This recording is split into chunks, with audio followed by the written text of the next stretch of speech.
All right. So howdy, folks. It's that time of year. I'm a little bit behind on a couple things, but I'm gonna get some seeds started today. I might need to do a couple extra flats or another flat, but for now, I'm gonna start out with these varieties here, if you could see them with the light reflection. Broccoli, cauliflower, cabbage, celery, lettuce, peppers, and onions. And we're gonna get those started. So basically, I didn't want to film the whole thing again. I mean, I got videos on how to start seeds earlier in the channel. You could go back and see that. Basically, I mix water with the starter soil, and that way it doesn't absorb so much water later on and have the soil sink down too far in the cells. So what I did is I soak it in a bucket, mix it up good, let it sit for about 20-25 minutes, maybe a half hour, and then I fill these cells. I lightly pat them down, just put a little bit of pressure on them just so they don't sink too much.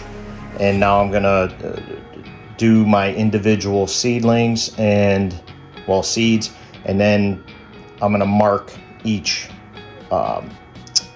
cell here, divided cell. There's six positions, 6 cells in each one of these little flats here. So I'll show you, or I'll get back to you in a little bit. So basically what I'm doing here is I map out all my flats, and I'm gonna mark in each one of these what vegetable, what variety that I'm planting in there. I map it out early. I keep track of it up until the date I actually put them in the ground. Then after that, Don, sometimes I mix them up when I give them away, but I do try and keep track of them best I can. But as I mentioned in the past, I gave Don what I thought were maybe tomatoes or something, and they turned out to be sunflowers or something like that, which is kind of funny, but it happens. But anyway, this is what I do. All right, so I realized I just did a whole video, talked for like 5 minutes, and didn't record it. That's great. It's amazing I made it through high school. But anyway, this is where I ended up. I got 3 flats planted with seed. This one has 3 cells with lettuce, 1 jalapeno, and then 2 cells with green peppers.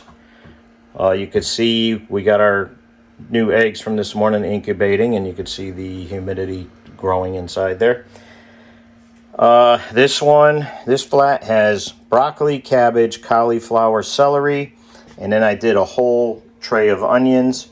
These onions are going to be destined for fall planting. As I got some sets coming.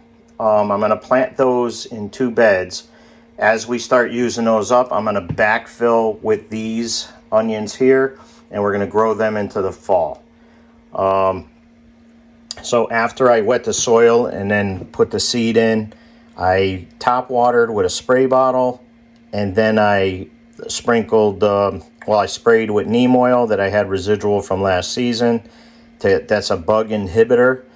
And I also sprinkle cinnamon over the top. That cinnamon is a natural fungicide, and it also inhibits the bugs. Keeps your soil from getting like green algae and things like that. But it works very well for indoor starting. So this is where we left off for today. My faster plants will be planted in another month or so, like tomatoes and a couple other things. But these like celery is very slow, lettuce is slow, but pepper plants are slower than tomatoes. But I'm starting them a little on the early side. We'll see what happens. I kind of hate transplanting the plants in between. I like going right from the cells to the garden soil right away. I know that transplanting them kind of hardens them a little bit and things like that, but I do it either way, and it works just fine.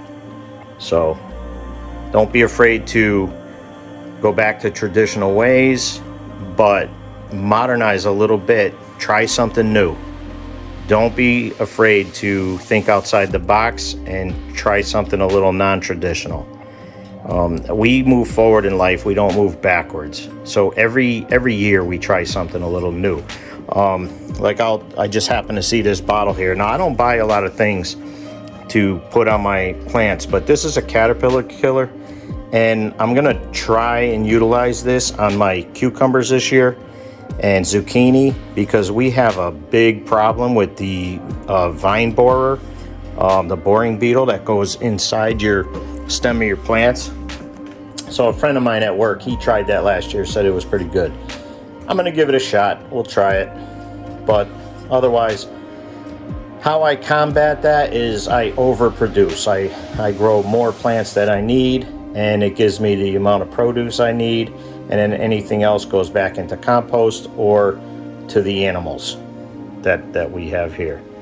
So anyway, keep a lookout for updates. Thanks for watching, and share the channel. Don't forget to hit the like button. Thanks a lot.